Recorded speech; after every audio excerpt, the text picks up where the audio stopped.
Welcome back to another episode of the Food for Thought podcast. I'm your host, Erin Hallstrom.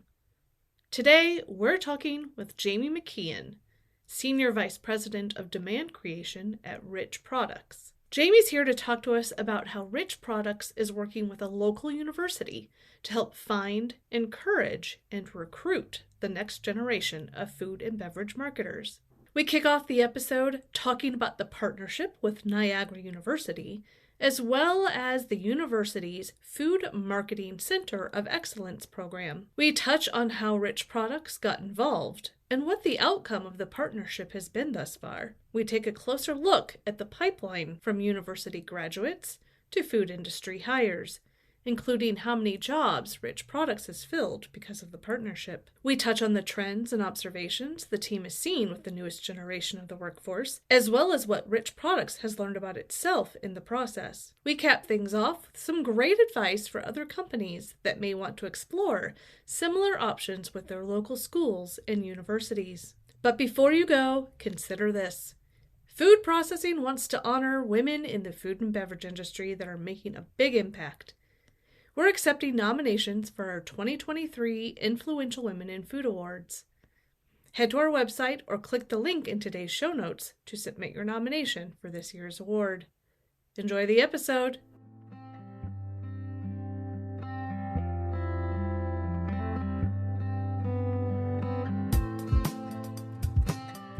Jamie, welcome to the Food for Thought podcast. Let's jump right in with the first question. Can you explain the partnership between Niagara University and Rich Products? Yeah, Erin, I have been part of Niagara University's Food Marketing Center of Excellence since its inception in 2016. And the vision for the program was inspired by a gentleman named Bill Chido, who's a Buffalo native and who currently serves as the president of Affinity Group Retail, which is a key food sales agency in the industry. And his vision was really to create a partnership between the university and industry to help us fuel the talent pipeline. And there were a growing network of food industry companies in the Western New York area. So I had the good fortune of joining the board at that point in time and, representing Rich's, which is obviously a large food manufacturer headquartered in the Western New York area, global in nature, and become part of the effort. How did Rich Products get involved in the university's, in Niagara University's Food Marketing Center of Excellence program? So Western New York, believe it or not, has one of the highest concentrations of food companies in the U.S. And this effort was inspired by a market study and the voice of food industry leaders in Western New York. And obviously, you have a number of growing and vibrant companies in Western New York and a growing need for talent. And so Rich's saw this need for talent and the need to attract new talent into our industry to fuel our own growth, right? Attract people not only to the industry, but to our organization as well. And the program at Niagara really allowed us to partner locally with a university to prepare talent for the industry and for Rich's. So it was a really exciting opportunity to join and actually be part of helping to build the program from the ground up with the university and alongside other industry leaders. Okay, I want to back up for a second because I almost jumped ahead there when I brought up the Center of Excellence. Can you explain for me, or explain to me and for the audience, what is that Food Marketing Center for Excellence program? Yeah, so the Food Marketing Center of Excellence is actually the industry advisor program that is partnered with Niagara University to develop a curriculum. And it's basically a food marketing and consumer packaged goods curriculum that prepares students for a career in the food industry. It sits in their College of Business. And so the Food Marketing Center of Excellence is actually a group of industry professionals, leaders that are helping the helping the university to build the program. So there are about 20 industry members across the food and beverage space from Western New York and beyond that are part of the program. So manufacturers like Rich's, Rosina Foods, Lactalis, Perry's Ice Cream, fun to sample. Retailers like Wegmans and Tops, both, obviously headquartered in Western New York, and then sales agencies like the Affinity Group. We also have some consulting partners like the Surratt Group. And we've partnered with the College of Business to really inform the curriculum. What do we need from a talent perspective coming in, and how can they construct a relevant curriculum to prepare future talent? And then we also provide internships, mentoring, co-op programs, in-classroom support, case studies, et cetera, to really help bring the food industry to life within the curriculum and for the students.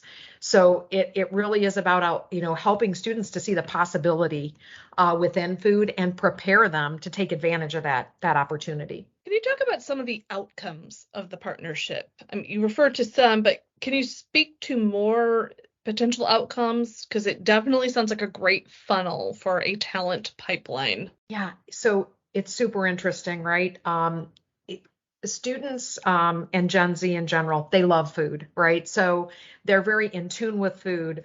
They actually like playing with food at home. They like creating food. They like exploring food. They like experiencing food. But when it comes to a career in the food industry, it's not as attractive to them. And they relate it to how they interact with the food industry, right? So they're thinking it's a retail job, or it's a job in food service, working at a restaurant. They don't see the opportunity for growth in retail and food service, or behind the scenes, within manufacturing, for example, in brand management, in product management, in data and analytics, et cetera. So first and foremost, it's about opening their eyes to the opportunities within food.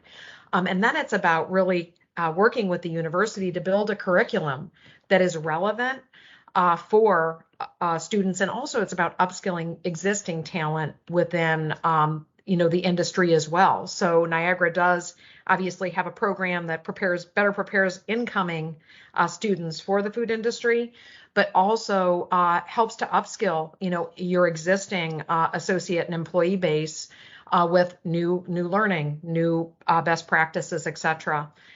A great example of that is just in September, we hosted our annual innovation conference, which is sponsored by the Food Marketing Center of Excellence in partnership with the university.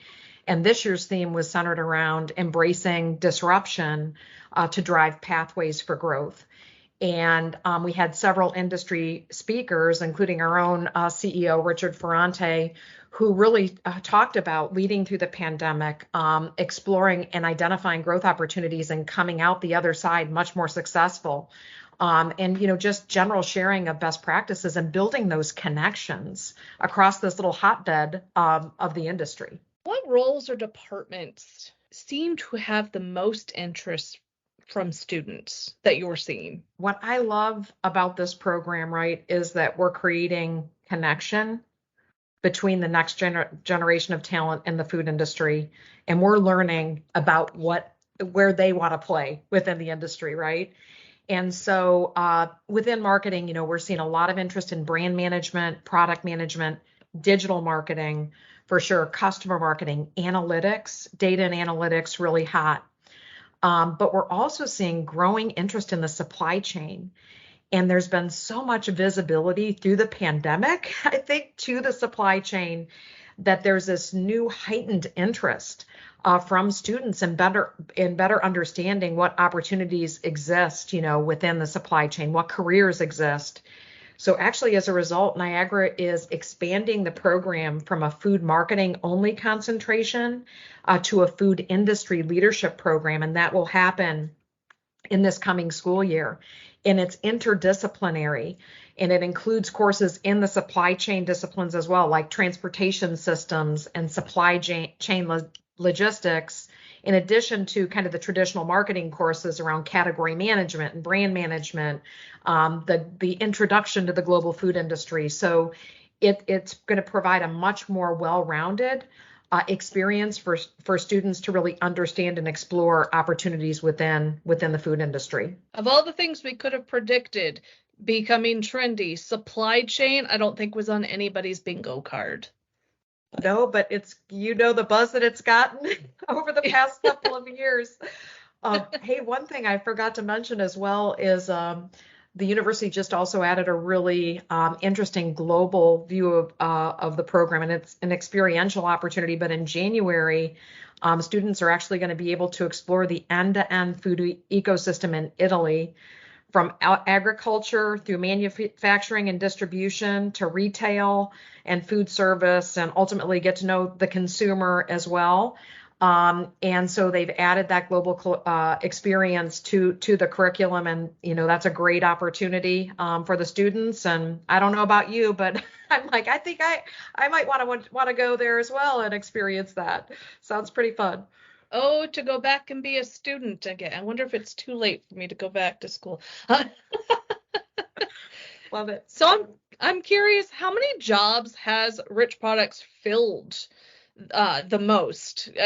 We were talking about marketing and where where the students have trended, but in what department or what specific thing? How many jobs has Rich Products filled the most because of this partnership? Well, Niagara has fueled our pipeline for a long time. We have over 50 graduates that work within our world headquarters at Rich's in Buffalo. The first graduating class from NU's food marketing program was in 2020, right? So we got the program started, the curriculum in place, the graduates just starting to come out. So it's relatively new, but we have started to bring in students from the program's first graduating class and have been placing students each year since. And many of those placements were fueled from the internship program. Most of them to date have been in marketing, with one exception in the supply chain. And what's great about the program, right, is that we're able to secure this industry ready, like high quality talent, but also digital natives, right, that have come into our digital marketing team, which I personally have the opportunity to lead, and have really helped us to accelerate our efforts from, content to web to performance marketing to social, etc. So a really great group of new hires in that space from Niagara that are really helping us to advance our digital customer experience and be more relevant to our customers. So some nice talent coming into Rich's as a result of the program. I want to turn toward talking about trends, and especially generational trends.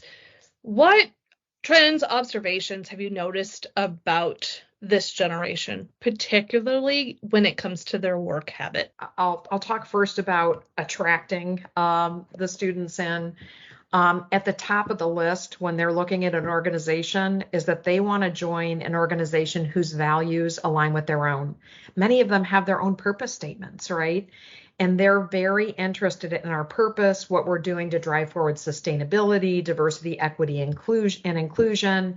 And they want to ensure that our values align with their values. They're also very focused on growth and development. They want to know they're joining an organization that provides opportunity, that will invest in their development and really cares about their career progression. And so that is, at the top of the list as well. And then finally, this is a generation whose home and work life is integrated in ways we have never seen before. And they really expect flexibility, and they want to work for companies that value flexibility, that enable flexibility, and that is kind of part of their value system. So they would like to see that align as well. Okay, I want to turn that one around, a little self-reflection time, and ask, what has Rich Products learned about itself and how its workforce has functioned because of the students that come into the program? I talked about this earlier, but they have really helped us to accelerate our digital progress. Many are digital natives. They have a ton of interest in the space. So we're learning from them and providing them opportunity to test and learn and make a difference in, our B2B and B2C world. So really, really great progress there. I think we've also seen firsthand how interested they are in development. And our current and existing associates also tell us that my development is the most important. We call these moments that matter. Like, what are the moments that matter to our associates? And development is a top priority moment that matters. And so we have really doubled down on this area, focused on, individual development plans, but pairing that with training and development and experiential learning opportunities, lateral learning opportunities, stretch opportunities that really help accelerate the development and growth of our associates. And one of the programs I think that I'm most proud of is one that we call our Purpose-Driven Career Journey program. And it's a learning journey that associates go through where there's self-reflection. They, think about their own aspiration. They talk to others about their career path. And they say, hey, this is where I think I want to be 5 years out, 10 years out. And then we work with them to align those aspirations to experiences and development opportunities that will help them accelerate their growth. So, that is probably the biggest learning that we've had, how important it is and how much we need to focus on making that a critical journey and a critical point of difference in these associate experience at Riches. So excited about this program and what you guys are doing. Any advice for companies, anyone listening to this episode who is considering wanting to start a similar partnership with schools or do something similar for their young student incoming talent pipeline? Yeah, great question. So obviously the Food Marketing Center of Excellence and the partnership with Niagara started as a Western New York centered program, but we've actually had other industry partners join from outside the Western New York area. So Clorox, PepsiCo are great examples of that. So any food industry constituent that wants to get involved can. Also, local universities were very interested in how they could partner with industry to bring back value within their local community, as well as, to industry in general. So, if you have an opportunity to partner like that, it's a great way to develop a connection, an affiliation, a partnership that will help fuel, the talent pipeline for the future. It does take time to get something like this started. There's accreditations, there's a lot of planning that needs to happen. But you can do it from a grassroots perspective, as is demonstrated here. And then there are other industry associations that are really committed to helping, build the future talent pipeline within the industry. So, a few that I'm have been engaged in or are aware of are the International Food Manufacturers Association, IFMA. Their education foundation really focuses on helping to bring awareness to the opportunities in the food industry through partnership with food manufacturers, and also helping to ready that talent through affiliations with universities, including Niagara. And then the second is the National Restaurant Association and their education foundation, which also works to develop both the business side of our talent pipeline, as well as the culinary side of our talent pipeline, and partners within industry to help there. So there are a lot of ways to connect and get engaged in these programs that are focused on fueling future talent and readying talent for, our industry. It's so exciting, and I look forward to seeing what comes of this in the future. I'm going to be keeping my eyes and ears peeled. But with that, Jamie, I want to thank you so much for joining me on today's episode of the Food for Thought podcast. Thanks, Erin. Great to be with you today.